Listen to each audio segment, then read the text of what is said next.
जी तो फ्रेंड्स, ये मेरे पास डोनस कंपनी का रेफ्रिजरेटर है।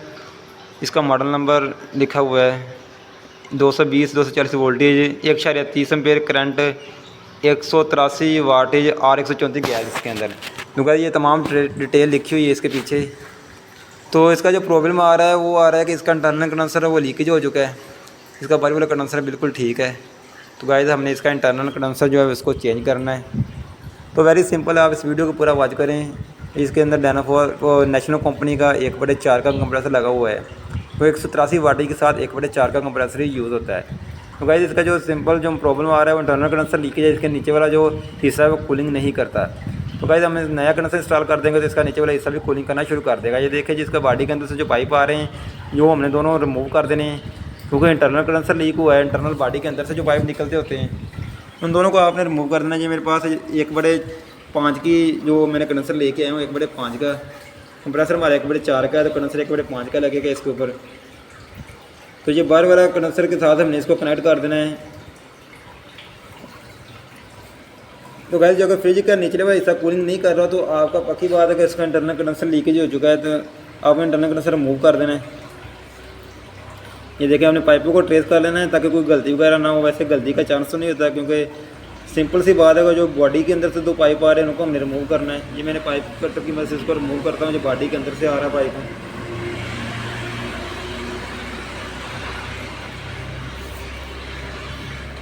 तो गाइस इसमें कोई टेंशन लेने वाली बात नहीं है, वेरी सिंपल है। क्योंकि हमने नया कंडेंसर इंस्टॉल करना है तो ये आपने सिर्फ मेथड देखना होता है कि जो बॉडी के अंदर से पाइप आ रहे हैं उनको आपने रिमूव करके जो बाहरी वाला कंडेंसर के पाइप होंगे उनको आप नए कंडेंसर के साथ से कनेक्ट कर देना। 2 पाइप हमने काटने हैं बॉडी से आने वाले, एक बॉडी के अंदर जा रहा है दूसरा बॉडी से आ रहा है, दोनों को काट देना है। उनको हमने ख़त्म कर देना है, उसकी जगह पे नए इंस्टॉल कर देना है। नए कंडेंसर के जो पाइप होंगे दोनों को आपस में कनेक्ट कर देना है।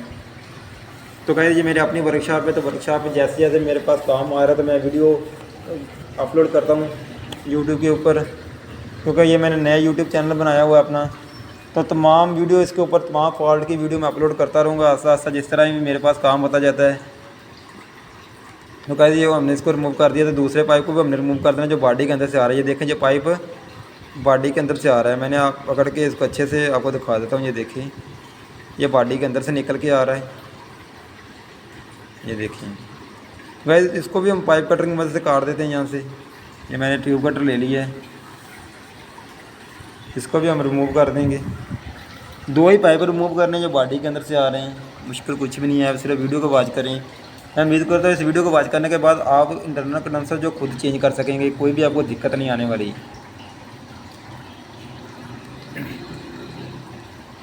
गाइस अगर मेरी वीडियो पसंद है तो मेरे चैनल को सब्सक्राइब कर दें ताकि मेरी आने वाली वीडियो भी आप तक पहुँचती रहे। क्योंकि ये तमाम मेहनत मैं आप लोगों के लिए करता हूँ ताकि अगर जो लोग यूट्यूब से काम सीखना चाहते हैं तो उनको कोई किसी में कोई धोखा फ्रॉड ना हो, क्योंकि लोग अक्सर फेक चीज़ें डाउनलोड करते रहते हैं। तो मैं आज अपने ही वर्कशॉप है जो मैं काम करता हूँ साथ वीडियो बना देता हूँ, तो आपके लिए वो शेयर कर देता हूँ यूट्यूब पे। तो वैसे ये 2 पाइप जो हमने रिमूव कर दिए हैं इंटरनल के, तो ये जो हमने 2 इसके पाइप हैं जो हमने नया कंडेंसर लेके आना है जिनको आपस में कनेक्ट कर देना है। तो ये गाइस मैं एक पाइप इसका रिमूव करने लगा हूँ, क्योंकि ये दो पाइप कंप्रेसर के ऑयल गर्म करने के लिए उन्होंने लगाया है। डोल्स कंपनी का ये मुख्तलिफ तरीक़ाकार उनको पाइप लगाने का, ये भी हमने रिमूव कर देना। ये भी ऐसे फजूल ही होता है, कंपनी तो लगा देती है लेकिन जब कारीगर अफराद काम करते हैं इन दोनों पाइपों को रिमूव कर दे इसका कोई भी मसला नहीं होता। कंपनी तो इसको ऑयल को गर्म रखने के लिए ये बनाए होते हैं, लेकिन अब हमने इंटरनल कंडेंसर चेंज करना था इसलिए वो हमने रिमूव करना ही पैना था। तो ये देखें जो इसकी आपने फिटिंग वगैरह बना लेनी। ये हमने जो रिमूव किया था ये बाहरी वाले कंडेंसर का पाइप है, इसको हमने नए कंडेंसर के पाइप के साथ यूज़ करना है, क्योंकि बॉडी वाले तो दोनों हमने ख़त्म कर दिए हैं। तो ये देखें ये एक पाइप ये हमारे पास आ गया और एक ये वो 2 पाइप हमारे पास आ गया। तो ये कंडेंसर को आपने इस कंडेंसर के साथ रख के वायरिंग वगैरह मार देनी है। मैंने ये कॉपर की वायर ली इसके अंदर से, उसके वायरें निकाल ली हैं, तो उसको मैं इसके साथ कनेक्ट कर दिया है। तो भाई सिंपल आपने इसको कनेक्ट कर देना है किसी भी चीज़ के साथ, बाहर वाले कंडेंसर के साथ ही कनेक्ट कर देना है। तो भाई ये देखें मैंने इसके चारों साइडों पे ही ऐसे वायरें मार दी हैं अच्छे से। ये मैं लगा लेता हूँ। इसको आप अच्छे से कनेक्ट करना, ये ना कि ये उतर जाए और फिर सारा प्रॉब्लम हो जाए, क्योंकि अच्छे से आपने कनेक्ट कर देना है।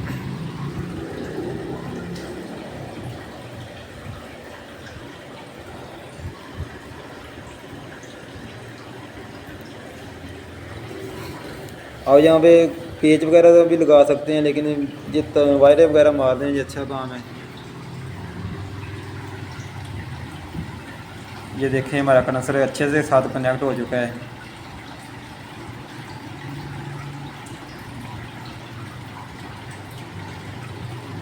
तो ये देखें, ये 2 पाइप इसके हमारे पास हैं, और 2 जो हमने नीचे से काटे हैं, एक ये और एक जो दूसरे वाला हुआ है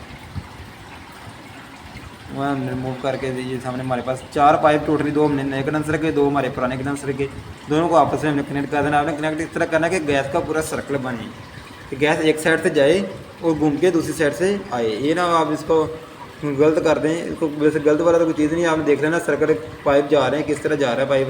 ये देखिए, इसकी मैंने फिटिंग बना के इनको आपस में कनेक्ट कर दिया है, और दूसरे सिरे को मैंने दूसरे पाइप के साथ कनेक्ट कर दिया, पूरा सर्कल बना दिया गैस का। एक तरफ से गैस जाएगी घूमते हुए पूरे एक कंडेंसर से, आखिर में फ़िल्टर में गैस आ जाएगी।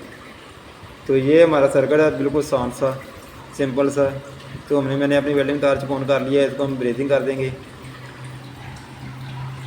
तो ये मैंने पीतल का राड ले लिया है, इसके साथ मैं इसकी ब्रेजिंग करूँगा।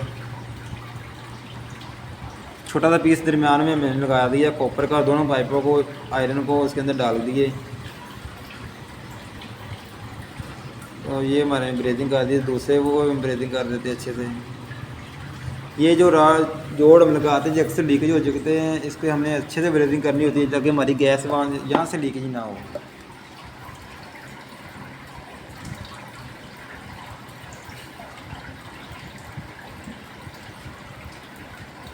तो ये भी हमारा जो टांगा वो ब्रेज हो चुका है अच्छे से।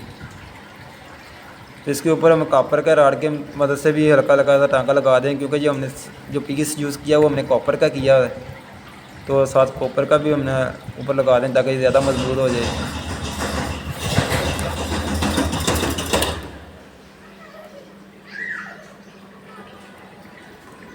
कॉपर का राड भी साथ लगा दिए।